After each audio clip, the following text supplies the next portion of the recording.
Hi, this is Nicholas Yock, a registered education and migration agent from Pathway to Oz.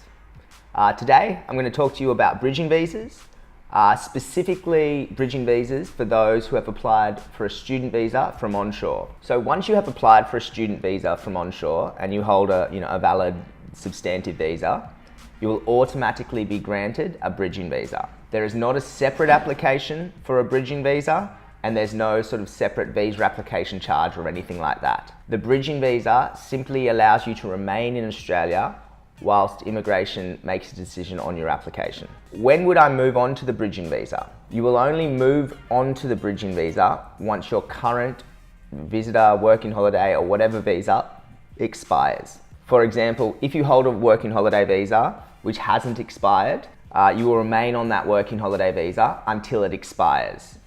You will then automatically transition onto the bridging visa and remain on the bridging visa until an immigration official has made a decision on your application.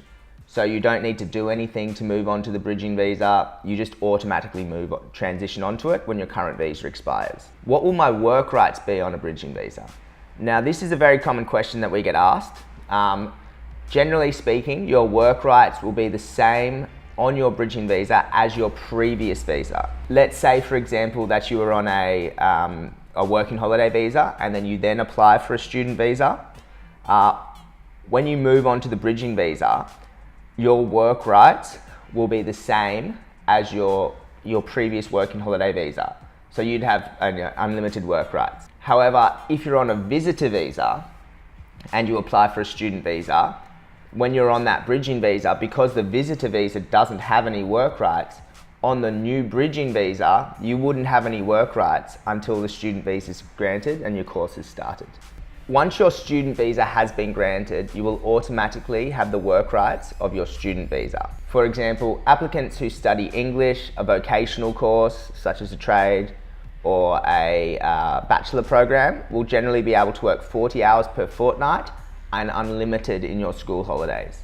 However, please note, if the student visa has been approved and you haven't yet started your course, you don't actually have any work rights until your course start date.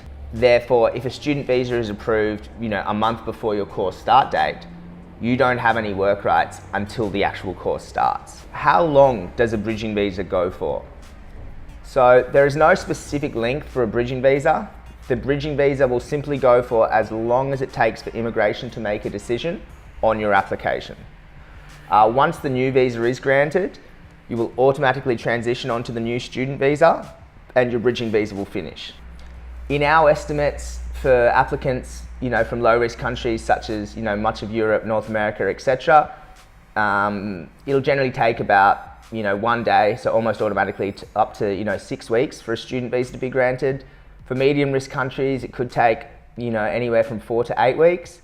And then for applicants who want to also include their partner on a student visa, the processing times are generally speaking a little bit longer as well. In our estimates, it's probably anywhere from about 6 to 12 weeks for a student visa to be processed when you include a secondary applicant on the application. Can I travel on my bridging visa? So initially, the bridging visa you'll be issued will be a bridging visa A, which typically doesn't have travel rights. However, if you did want to travel in and out of Australia, maybe you want to go to Bali and see a friend, or just wait for your course to start, you can do so. You just need to apply for what's called a bridging visa B, which is a type of bridging visa which allows travel in and out of Australia, I guess. It's a fairly simple process. It costs $145 and usually takes a couple of weeks to process. Please note, any of the information provided in this video is general in nature and it's relevant for only applicants who are applying for a student visa from within Australia. You cannot apply from within Australia if you are currently unlawful or if you are currently the holding of a bridging visa. If you are looking to apply for a student visa or have questions about your work rights, please feel free to contact Pathway to Oz.